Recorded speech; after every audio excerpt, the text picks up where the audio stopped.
vindene holde stormens ro. Ingen skal skade, for Guds seil er satt på pannene til dem som tilhører tro.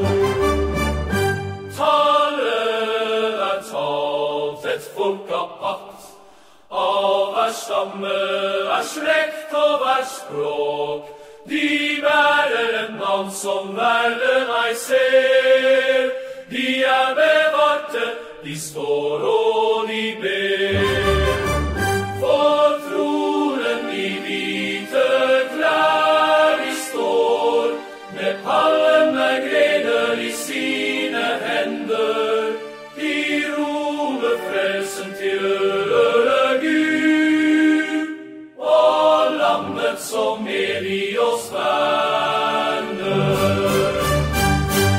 En mengde stor som ingen kan telle, fra alle nasjoner, språk og land.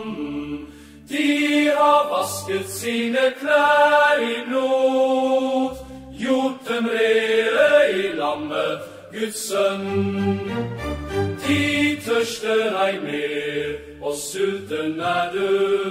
Solen slår en ikke med glød, for lammet vil være deres hyrde, og lede dem til livets vann i fred.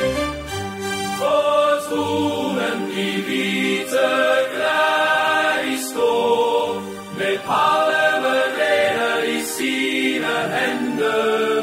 De roper frelsen til Gud, og lammet som evig oss verner.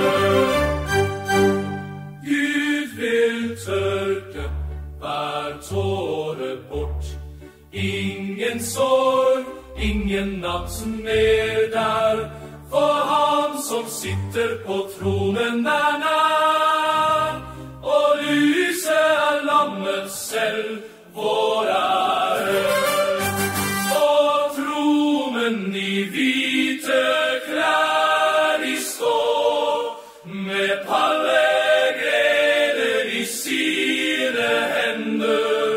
De roper frelsen til Gud, og lammet som i oss verner.